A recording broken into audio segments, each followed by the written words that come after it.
दोस्तों नमस्कार। मैंने आपको कुछ दिन पहले खबर दी थी अमेरिकी दैत्य 13 से 17 फरवरी के बीच भारत आ रहा है। मैं बात कर रहा हूं F-35 लड़ाकू विमान की, जो एरो शो 2023 में भाग लेने बेंगलुरु आने वाला है। इस एरो शो के शुरू होने से पहले खबर आई है कि रूस की एयरक्राफ्ट बिल्डिंग कॉरपोरेशन भी हिस्सा लेने वाली है।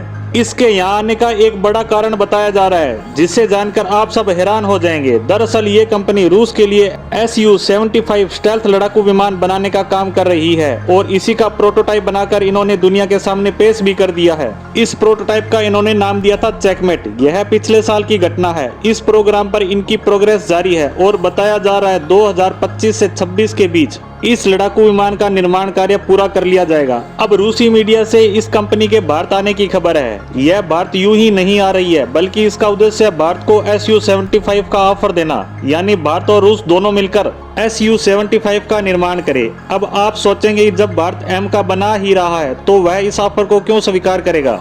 इसको एक्सेप्ट करने का मतलब ही नहीं निकलता। तो मैं आपको बता दूं, यह हमारे M का लड़ाकू विमान से बिल्कुल अलग तरह का विमान है। जैसे Su-75 एक सिंगल इंजन विमान है, जबकि हमारा M का डबल इंजन। वैसे M का इससे काफी ज्यादा शक्तिशाली होने वाला है, परंतु ये दोनों ही अलग अलग परिस्थितियों में काम करने के लिए बने हैं। यहाँ हम इसे M का से कंपेयर नहीं कर सकते, बल्कि यह भारत F-35 को टक्कर देने आ रहा है। आप इन दोनों की आपस में तुलना करोगे तो इनमें मामूली अंतर ही नजर आएगा, यानी कहा जा सकता है सिर्फ 19-20 का फर्क है। दोनों की पावर सेम है, कैपेबिलिटी भी वही है और दोनों को एक सी परिस्थितियों में काम में लिया जा सकता है। वहीं इन दोनों देशों की इच्छाएं भी एक ही है कि भारत हमारा लड़ाकू विमान खरीदे। अब भारत को देखना है कि अगर उसे सिंगल इंजन स्टेल्थ लड़ाकू विमान खरीदना होगा तो वह F-35 लेगा या रूस का Su-75 के निर्माण प्रोग्राम में शामिल होगा। यहाँ हम इसे समझने की कोशिश करते हैं कि भारत को क्या करना चाहिए। अगर भारत रूस के Su-75 लड़ाकू विमान प्रोग्राम में शामिल होता है तो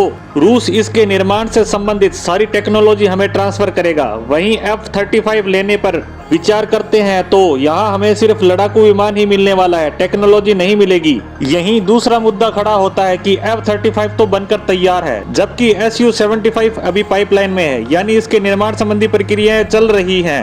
अगर इसके निर्माण में किसी तरह की समस्या नहीं आती है और भारत Su-75 का ऑर्डर देता है तो पहली बात तो यह 2025-26 में बनकर तैयार होगा। उसके बाद ही इसे भारत को मिलने की संभावना है, यानी यह लगभग 2028-29 में भारत को मिल सकता है। जबकि अगर हम आज F-35 का ऑर्डर अमेरिका को देते हैं तो लगभग 1 साल बाद यह हमें मिलना शुरू हो जाएगा। भारतीय सेना इसे इस्तेमाल करना भी शुरू कर सकती है, क्योंकि F-35 पहले से ही ट्राइड और टेस्टेड है, बल्कि यह तो कई युद्धों में भी भाग ले चुका है, जहां इसकी ताकत को पूरी दुनिया ने देखा और जाना है। वहीं अब कुछ लोग सोच रहे होंगे कि भारत ने रूस से S-400 खरीदा है तो अमेरिका हमें F-35 नहीं देने वाला। तो मैं आपको बता दूं, अमेरिका ने एक बिल पास किया है जिसके तहत क्रिटिकल टेक्नोलॉजी वह ट्रांसफर कर सकेगा। अमेरिका के कई सीनेटरों का बयान भी आ चुका है कि अमेरिका भारत को F-35 का ऑफर देगा।